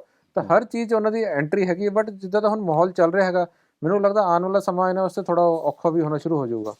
ਜਦੋਂ 1900 ਮਤਲਬ ਤਕਰੀਬਨ 12 ਦੀ ਗੱਲ ਹੈ, ਉੱਥੇ ਕੁਇਨ ਵੰਸ਼ ਹੁੰਦਾ ਸੀ, ਇੱਕ ਕੁਇਨ ਵੰਸ਼, ਉਹਨਾਂ ਦਾ ਰਾਜ ਸੀਗਾ। ਉਸ ਤੋਂ ਬਾਅਦ ਜਿਹੜਾ ਹੈਗਾ ਉਹ ਰਾਸ਼ਟਰਵਾਦੀਆਂ ਨੇ ਜਿਹੜਾ ਸ਼ਾਸਨ ਕੀਤਾ।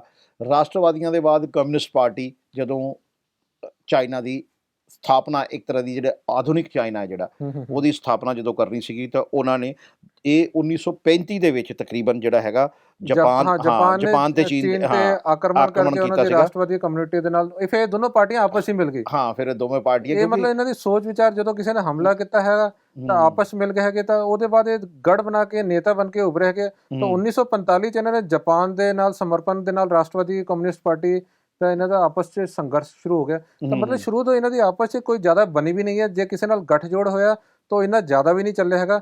ਤਾਂ ਅੱਗੇ ਜਾ ਕੇ ਆਪਾਂ ਜੇ ਗੱਲ ਕਰੀਏ, 1 ਅਕਤੂਬਰ 1949 ਵਿੱਚ ਮਾਓ ਸ਼ੇ ਤੁੰਗ ਰਾਸ਼ਟਰਵਾਦੀ ਦੇ ਖਿਲਾਫ 20 ਸਾਲਾਂ ਤੱਕ ਗ੍ਰਹਿ ਯੁੱਧ ਚੱਲਦਾ ਰਿਹਾ ਹੈਗਾ। ਕਮਿਊਨਿਸਟ ਪਾਰਟੀ ਦੀ ਇਹ 'ਚ ਜਿੱਤ ਹੋਈ ਹੈ।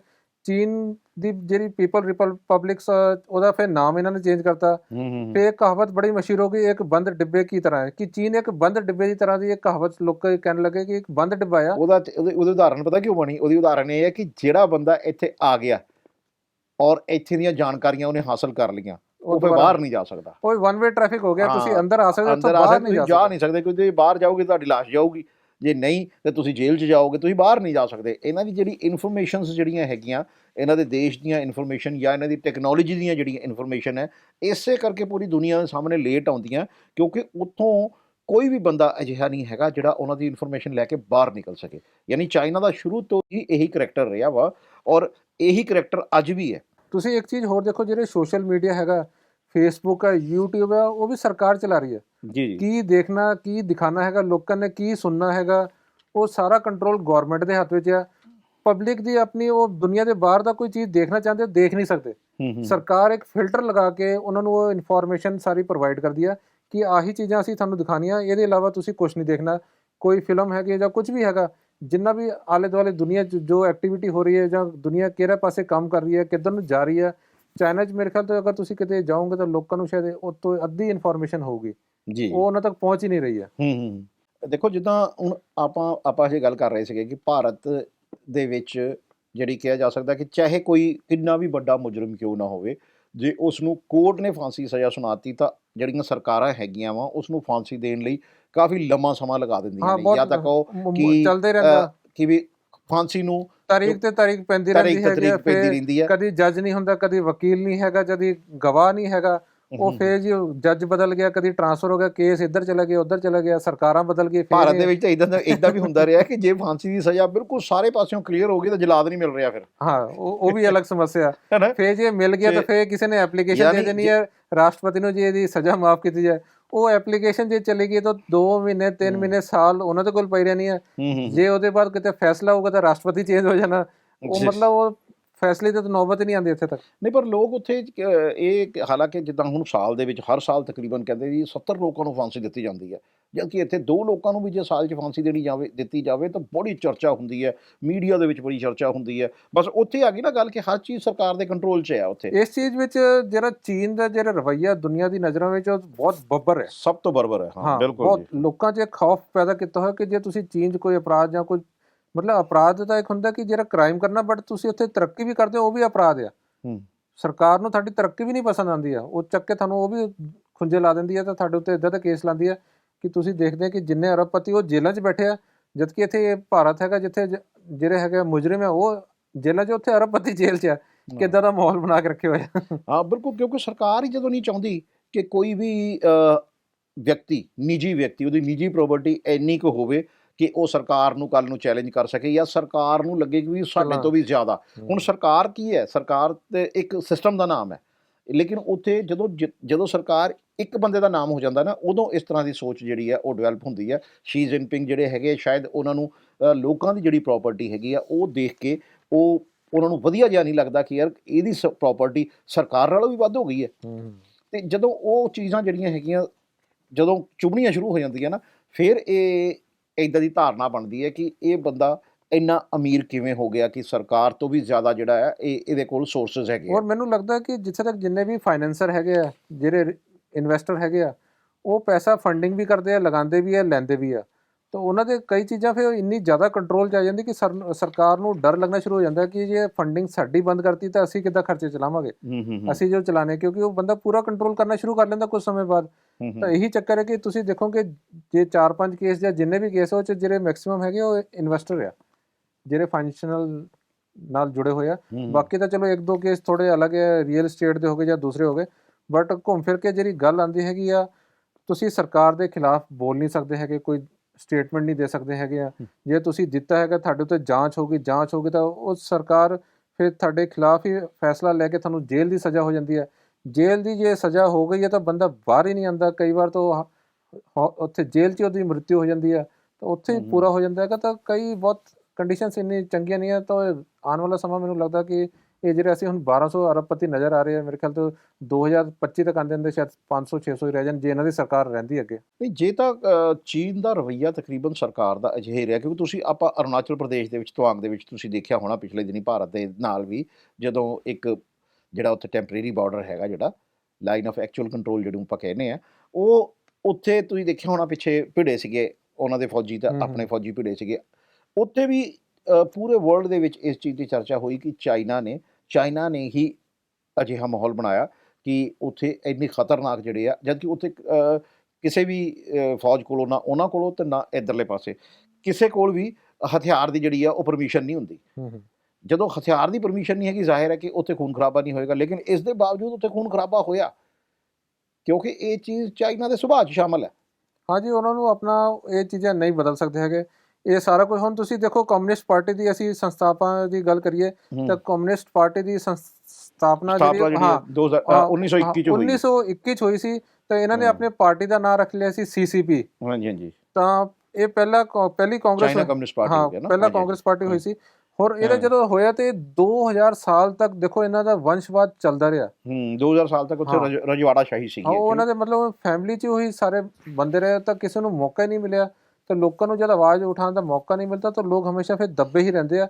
ਔਰ ਕਿੰਨੇ ਚਿਰ ਤੱਕ ਇਹ ਦੱਬੇ ਰਹਿਣਗੇ ਤਾਂ ਆਉਣ ਵਾਲਾ ਸਮਾਂ ਹੀ ਦੱਸੂਗਾ। ਕਿਉਂਕਿ ਸਰਕਾਰਾਂ ਜਦੋਂ ਬਣਦੀ ਆ ਤਾਂ ਲੋਕਤੰਤਰ ਵਾਸਤੇ ਬਣਦੀ ਹੈ, ਕਿ ਲੋਕਾਂ ਵਾਸਤੇ ਬਣਨ ਦੀ, ਕਿਉਂਕਿ ਰਾਜਾਸ਼ਾਹੀ ਦੇ ਵਿੱਚ ਲੋਕਤੰਤਰ ਦਾ ਕੋਈ ਮਤਲਬ ਨਹੀਂ ਹੁੰਦਾ। ਜੋ ਰਾਜੇ ਨੇ ਕਹਿ ਤਾ ਉਹ ਕਾਨੂੰਨ ਹੁੰਦਾ। ਅਤੇ ਇਸੇ ਦੇ ਮੱਦੇਨਜ਼ਰ ਜਦੋਂ ਸਰਕਾਰ ਬਣ ਗਈ, ਹਾਲਾਂਕਿ ਕਮਿਊਨਿਸਟ ਪਾਰਟੀ ਨੇ ਲੰਮਾ ਸੰਘਰਸ਼ ਜਿਹੜਾ ਹੈਗਾ ਉਹ ਕੀਤਾ, ਜਿਹੜੀ ਸੋਵੀਅਤ ਸੰਘ ਦੀ ਯੂਨੀਅਨ ਸੀਗੀ ਉਹਨਾਂ ਦੇ ਨਾਲ ਰਲ ਕੇ ਜਦੋਂ ਇਹ CCP ਦਾ ਗਠਨ ਹੋਇਆ ਵਾ 1921 ਦੇ ਵਿੱਚ, ਉਸ ਦੇ ਬਾਅਦ ਤਾਂ ਇਹ ਹੋਣਾ ਚਾਹੀਦਾ ਸੀ ਨਾ ਕਿ ਰਾਜਾਸ਼ਾਹੀ ਜੇ ਤੁਸੀਂ ਖ਼ਤਮ ਕੀਤੀ ਹੈ ਅਤੇ ਆਮ ਪਬਲਿਕ ਦੀ ਮਰਜ਼ੀ ਦਾ ਰਾਜ ਆਵੇ। ਲੇਕਿਨ ਹੁਣ ਵੀ ਇੰਨੇ ਸਾਲ ਗੁਜ਼ਰ ਜਾਣ ਦੇ ਬਾਅਦ ਵੀ ਅੱਜ ਵੀ ਜਿਹੜਾ ਹੈਗਾ ਚਾਈਨਾ ਦੇ ਵਿੱਚ ਅਜਿਹਾ ਮਾਹੌਲ ਕਿ ਇੱਕ ਜਿਹੜੇ ਲੋਕਾਂ ਨੂੰ ਰੁਜ਼ਗਾਰ ਦੇ ਰਹੇ ਆ, ਲੋਕਾਂ ਦੇ ਵੱਡੇ ਬਿਜ਼ਨਸ ਜਿਹੜੇ ਉਹ ਚਲਾ ਰਹੇ ਆ, ਬਿਜ਼ਨਸ ਟਾਈਕੂਨ ਜਿਹੜੇ ਹੈਗੇ ਆ ਉਹ ਆਪ ਗਾਇਬ ਹੋ ਰਹੇ ਆ। ਯਾਨੀ ਉਹਨਾਂ ਦੇ ਵਿੱਚ ਇੰਨਾ ਖੌਫ ਹੈ, ਤਾਂ ਆਮ ਜਨਤਾ ਦੇ ਵਿੱਚ ਉੱਥੇ ਸਰਕਾਰ ਦਾ ਕਿੰਨਾ ਖੌਫ ਹੋਏਗਾ। ਤੁਸੀਂ ਹੁਣ ਦੇਖੋ ਜੀ, ਜਿਹੜੀ ਚੀਨ ਦੀ ਕਮਿਊਨਿਸਟ ਪਾਰਟੀ ਹੈਗੀ ਆ, ਉਹਨਾਂ ਦੀ ਤਰੱਕੀ ਉੱਦਾਂ ਹੋਈ ਆ ਜਿੱਦਾਂ ਚੀਨ ਦੀ ਆਬਾਦੀ। ਹੁਣ ਸਾਨੂੰ ਪਤਾ ਕਿ ਚੀਨ ਦੀ ਆਬਾਦੀ ਦੁਨੀਆ 'ਚ ਸਾਰਿਆਂ ਨਾਲੋਂ ਜ਼ਿਆਦਾ ਹੀ ਹੈ, ਤਾਂ ਉਸੇ ਤਰ੍ਹਾਂ ਜਿਹੜੀ ਸੀਸੀਪੀ ਪਾਰਟੀ ਆ ਉਹਨਾਂ ਦੀ ਆਪਣੀ ਵੀ ਤਰੱਕੀ ਇਦਾਂ ਹੀ ਹੋਈ ਆ। ਤਾਂ ਜੇ ਅਸੀਂ 1 ਮਹੀਨੇ ਦੀ ਸੀਸੀਪੀ ਦੀ ਗੱਲ ਕਰੀਏ ਤਾਂ 9.5 ਕਰੋੜ ਸਦੱਸਿਆ ਹੈਗੇ ਉਹਨਾਂ ਦੀ, ਦੱਸੋ। ਤੇ ਜਦਕਿ ਚੀਨ ਦੀ ਆਬਾਦੀ 6.7% ਆ। ਆਹੋ ਜੀ। ਇਹ ਗੱਲ ਵੀ ਬੜੀ ਹੈਰਾਨੀ ਵਾਲੀ ਆ। ਤਾਂ ਸ਼ੁਰੂਆਤੀ ਵਿੱਚ ਜਿਹੜੇ ਇਹਨਾਂ ਦੇ ਕਿਸਾਨ ਤਾਂ ਮਜ਼ਦੂਰ ਇੱਕ ਪਾਰਟੀ ਵਿੱਚ ਹੁੰਦੇ ਸੀ, ਇਹਨਾਂ ਦੀ ਅੱਗੇ ਜਾ ਕੇ ਥੋੜੀ ਆਪਸ 'ਚ ਨਹੀਂ ਬਣੀ ਹੈਗੀ ਜਾਂ ਚੱਲਦੇ ਰਹੇ। ਤਾਂ 1982 ਵਿੱਚ ਜਿਹੜੇ ਯੂਨੀਵਰਸਿਟੀ 'ਚ ਛਾਤਰਾਂ ਦੀ ਭਰਤੀ ਵੀ ਇਹਨਾਂ ਦੀ ਸ਼ੁਰੂ ਕੀਤੀ ਹੈ। 2002 'ਚ ਜਿਹਦੇ 'ਚ ਬਿਜ਼ਨਸਮੈਨ ਆ ਉਹਨਾਂ ਨੂੰ ਇਹਨਾਂ ਨੇ ਐਂਟਰੀ ਦੇਣੀ ਸ਼ੁਰੂ ਕੀਤੀ ਹੈਗੀ ਆ। ਤਾਂ ਹੌਲੀ ਹੌਲੀ ਇਹ 'ਚ ਸਿਰਫ ਦੇਖੋ, ਜੇ ਮਹਿਲਾਵਾਂ ਦੀ ਗੱਲ ਕਰੀਏ ਤਾਂ ਸਿਰਫ 28% ਆ, ਇਹ ਬਹੁਤ ਘੱਟ ਹੈਗੇ। ਤਾਂ ਇਹਨਾਂ ਦਾ ਜਿਹੜਾ ਨੇਤਰਤਵ ਹੈਗਾ ਸਿਰਫ 7 ਬੰਦੇ ਪੁਰਸ਼ ਆ। ਇਹ ਵੀ ਜਿਹੜਾ ਇਹਨਾਂ ਦਾ ਡਾਟਾ ਹੈਗਾ ਸੀਸੀਪੀ ਦਾ ਬਹੁਤ ਹੀ ਚੈਲੰਜਿੰਗ ਟਾਈਪ ਹੈਗਾ। ਤਾਂ ਤੁਸੀਂ ਕੁੱਲ ਮਿਲਾ ਕੇ ਦੇਖੋ, ਚਾਈਨਾ ਨੇ ਕੋਈ ਇੰਨਾ ਅੱਜ ਦੇਖੋ ਹਰੇਕ ਨਾਲ ਉਹ ਰੂਸ ਹੋ ਗਿਆ, ਅਮਰੀਕਾ ਹੋ ਗਿਆ, ਜਰਮਨੀ ਹੋ ਗਿਆ, ਹਰੇਕ ਨਾਲ ਉਹ ਪੰਗੇ ਲੈ ਕੇ ਰੱਖੇ ਆ। ਹੁਣ ਦੇਖੋ ਉਹਨਾਂ ਦਾ ਟ੍ਰੇਡ ਵਾਰ ਸਾਰੇ ਪਾਸੇ ਬੰਦ ਆ, ਕਿਸੇ ਪਾਸੇ ਵੀ ਟ੍ਰੇਡਿੰਗ ਇਸ ਲਈ ਚੱਲ ਨਹੀਂ ਰਹੀ ਆ। ਉਹਨਾਂ ਦੇ ਹਾਲਾਤ ਬਹੁਤ ਖਰਾਬ ਹੋ ਚੁੱਕੇ ਆ। ਤਾਂ ਈਵਨ ਆਪਣੀ ਕੰਟਰੀ ਦੇ ਅੰਦਰ ਵੀ ਜਿਹੜੇ ਬਿਜ਼ਨਸਮੈਨ ਆ ਉਹ ਵੀ ਛੱਡ ਕੇ ਜਾ ਰਹੇ ਹੈਗੇ ਆ। ਤਾਂ ਦੇਖੋ ਹੁਣ ਆਲਰੇਡੀ ਇੰਡੀਆ ਦੇ ਨਾਲ ਵੀ ਉਹਨਾਂ ਦਾ ਜਿਹੜਾ ਇੰਪੋਰਟ ਐਕਸਪੋਰਟ ਦਾ ਬਿਜ਼ਨਸ ਕਾਫੀ ਹੱਦ ਤੱਕ ਬੰਦ ਕੀਤਾ ਹੋਇਆ, ਕਿਉਂਕਿ ਰਿਲੇਸ਼ਨ ਅੱਛੇ ਨਹੀਂ ਆ। ਇੰਡੀਆ ਨੇ ਪਹਿਲਾਂ ਪਾਕਿਸਤਾਨ ਨਾਲ ਵੀ ਇੱਦਾਂ ਕੀਤਾ ਸੀ, ਜੇ ਰਿਲੇਸ਼ਨ ਸਾਡੇ ਚੰਗੇ ਨਹੀਂ ਤਾਂ ਅਸੀਂ ਇੰਪੋਰਟ ਐਕਸਪੋਰਟ ਆਪਣਾ ਬੰਦ ਕਰਦੇ ਹਾਂ। ਔਰ ਇੱਦਾਂ ਦਾ ਸਿਚੁਏਸ਼ਨ ਆ ਗਿਆ, ਪਾਕਿਸਤਾਨ ਦੀ ਹਾਲਤ ਤੁਸੀਂ ਦੇਖ ਲਓ ਕਿ ਇੱਕ ਪੈਸੇ ਨੂੰ ਤਰਸ ਰਹੇ ਆ, ਡਾਲਰ ਉਹਨਾਂ ਦਾ ਕਿੱਥੋਂ ਦੇ ਕਿੱਥੇ ਪਹੁੰਚ ਗਿਆ ਹੈਗਾ। ਤਾਂ ਉਹੀ ਸਟੇਜ ਸਰਕਾਰ ਨੇ ਕਿਹਾ ਕਿ ਲੜਾਈ ਕਰਨਾ ਚੰਗਾ ਹੈਗਾ ਕਿ ਆਪਾਂ ਇਸ ਕੰਟਰੀ ਨਾਲ ਜੋ ਵੀ ਇੰਪੋਰਟ ਐਕਸਪੋਰਟ ਕਰਦੇ ਹੈਗੇ ਆ ਉਹਨੂੰ ਘਟਾਇਆ ਜਾਏ। ਤਾਂ ਜ਼ਰੂਰ ਅਸੀਂ ਉਹ ਇੰਨੇ ਅਰਬਾਂ ਖਰਬਾਂ ਡਾਲਰ ਇਹਨਾਂ ਨੂੰ ਦੇਣੇ ਹੈਗੇ ਆ, ਜਿਹਦੇ ਨਾਲ ਸਾਡੀ ਦੁਸ਼ਮਣੀ, ਉਹਨਾਂ ਦਾ ਪ੍ਰੋਡਕਟ ਵੀ ਅਸੀਂ ਯੂਜ਼ ਕਰ ਰਹੇ ਹਾਂ ਤੇ ਨਾਲੇ ਉਹਨਾਂ ਨੂੰ ਡਾਲਰ ਵੀ ਦੇ ਰਹੇ ਹਾਂ। ਇੱਕ ਤਰ੍ਹਾਂ ਦੀ ਉਹਨਾਂ ਦੀ ਅਸੀਂ ਮਦਦ ਕਰ ਰਹੇ ਹਾਂ, ਉਹ ਉਹੀ ਪੈਸੇ ਨਾਲ ਲੱਗੇ ਹਥਿਆਰ ਖਰੀਦ ਕੇ ਸਾਡੇ 'ਤੇ ਹਮਲਾ ਕਰ ਰਹੇ ਆ। ਤਾਂ ਬੈਟਰ ਹੈ ਕਿ ਅਸੀਂ ਉਹਨਾਂ ਦੇ ਨਾਲ ਬਿਜ਼ਨਸ ਡੀਲ ਹੀ ਨਾ ਕਰੀਏ। ਤਾਂ ਜਦੋਂ ਇੰਡੀਆ ਨੇ ਇਹ ਫੈਸਲਾ ਲਿਆ ਸੀ ਉਹਦੇ ਬਾਅਦ ਹੀ ਮੈਨੂੰ ਲੱਗਦਾ ਉਹ ਲੜਾਈ ਹੋਈ ਸੀ ਪੁਲਵਾਮਾ ਵਾਲੀ। ਨਹੀਂ, ਬਸ ਉਹੀ ਹੋ ਗਿਆ ਨਾ। ਦੇਖੋ, ਜਿੱਦਾਂ ਦੀ ਨੀਂਦ ਉੱਦਾਂ ਦੀ ਮੁਰਾਦ ਵਾਲਾ ਹਿਸਾਬ ਹੈਗਾ। ਤੇ ਜੇ ਜਿੱਦਾਂ ਪਾਕਿਸਤਾਨ ਨੇ ਪਿੱਛੇ ਜਿਹੜਾ ਸੀਪੈਕ ਇਹਨਾਂ ਦਾ ਹੋ ਰਿਹਾ, ਜਿਹੜਾ ਉਹ ਇੱਕ ਕੋਰੀਡੋਰ ਬਣਾ ਰਹੇ ਆ, ਇਹ ਉਹ 'ਚ ਵੀ ਆਪਣਾ ਬੈਨੀਫਿਟ। ਚਾਈਨਾ ਕੋਰੀਡੋਰ ਉੱਥੇ ਕੋਈ ਵਪਾਰ ਵਾਸਤੇ ਕੋਈ ਮਕਸਦ ਥੋੜ੍ਹੀ ਹੈ ਉਹਦਾ ਮਕਸਦ ਇਹੀ ਹੈ ਕਿ ਜਿਹੜੀ ਕੰਟਰੀਜ਼ ਉਹਨਾਂ ਦੇ ਟਾਰਗੇਟ 'ਤੇ ਹੈਗੀਆਂ ਉਹਨਾਂ ਦੇ ਨੇੜੇ ਕਿੱਦਾਂ ਜਾਇਆ ਜਾ ਸਕੇ, ਨਜ਼ਦੀਕ ਉਹਨਾਂ 'ਤੇ ਮੋਨੀਟਰਿੰਗ ਕਿੱਦਾਂ ਕੀ ਜਾਏ, ਹਾਂ ਉਹਨਾਂ ਦੀ ਮੋਨੀਟਰਿੰਗ ਕਿੱਦਾਂ ਆਪਣੀ ਐਕਟੀਵਿਟੀ ਕਰ ਰਹੇ ਉਹਨਾਂ 'ਤੇ ਨਜ਼ਰ ਰੱਖੀ ਜਾਏ। ਤਾਂ ਕੁੱਲ ਮਿਲਾ ਕੇ ਸਾਰਾ ਸਿਲਸਿਲਾ ਆਹੀ ਹੈ ਕਿ ਜਿਹੜਾ ਚਾਈਨਾ ਦਾ ਹੈਗਾ ਉਹਨਾਂ ਦੇ ਅਰਬਪਤੀ ਦੀ ਸੰਖਿਆ ਘਟਦੀ ਜਾ ਰਹੀ ਹੈਗੀ ਆ। ਮਾਹੌਲ ਡਰ ਦਾ ਮਾਹੌਲ ਹੈਗਾ। ਤੁਸੀਂ ਕੁਝ ਆਪਣੇ ਜੇ ਖੁੱਲ੍ਹ ਕੇ ਕੰਮ ਕਰਨਾ ਚਾਹੁੰਦੇ ਜਾਂ ਕੁਝ ਵੀ ਕਰਨਾ ਚਾਹੁੰਦੇ ਹੈਗੇ ਆ ਤਾਂ ਉਹ ਕਰ ਨਹੀਂ ਸਕਦੇ। ਤਾਂ ਮੈਨੂੰ ਲੱਗਦਾ ਨਹੀਂ ਇਹਨਾਂ ਦਾ ਥੋੜ੍ਹਾ ਆਉਣ ਵਾਲਾ ਜਿਹੜਾ ਸਮਾਂ ਕੁਝ ਜ਼ਿਆਦਾ ਇੰਨਾ ਵਧੀਆ ਰਹੂਗਾ। ਠੀਕ ਹੈ ਤੇਜਿੰਦਰ ਜੀ, ਅੱਜ ਦਾ ਮੁੱਦਾ ਪ੍ਰੋਗਰਾਮ ਇੱਥੇ ਹੀ ਸਮਾਪਤ ਕਰਦੇ ਹਾਂ, ਕਿਉਂਕਿ ਆਪਾਂ ਜਿਸ ਮੁੱਦੇ ਨੂੰ ਲੈ ਕੇ ਅੱਜ ਦਾ ਮੁੱਦਾ ਪ੍ਰੋਗਰਾਮ ਕਰ ਰਹੇ ਸੀ ਉਹਦਾ ਤਕਰੀਬਨ ਆਪਾਂ ਹਰ ਪਹਿਲੂ 'ਤੇ ਚਰਚਾ ਕਰ ਲਈ ਹੈ। ਔਰ ਅੱਗੇ ਚਾਈਨਾ ਦੇ ਵਿੱਚ ਕੀ ਹੋਣ ਵਾਲਾ ਹੈ ਇਹ ਤਾਂ ਆਉਣ ਵਾਲਾ ਸਮਾਂ ਹੀ ਦੱਸੇਗਾ। ਔਰ ਜਿਹੜੇ ਹੁਣ ਉਦਯੋਗਪਤੀ ਜਿਹੜੇ ਲਾਪਤਾ ਹੋਏ ਨੇ ਇਹ ਕਦੋਂ ਤੱਕ ਵਾਪਸ ਆਉਂਦੇ ਨੇ, ਕਿੱਥੇ ਨੇ, ਜਾਂ ਇਹ ਵੀ ਹੋਰ ਉਦਯੋਗਪਤੀਆਂ ਵਾਂਗ ਕਿਸੇ ਹੋਰ ਦੇਸ਼ ਦੇ ਵਿੱਚ ਮਿਲਣਗੇ ਜਾਂ ਨਹੀਂ ਮਿਲਣਗੇ, ਇਹ ਇੱਕ ਚਰਚਾ ਦਾ ਵਿਸ਼ਾ ਹੈ। ਅਤੇ ਇਸ 'ਤੇ ਚਰਚਾ ਫਿਰ ਕਦੇ ਸਹੀ। ਅਤੇ ਹੁਣ ਦਿਓ ਇਜਾਜ਼ਤ। ਧੰਨਵਾਦ।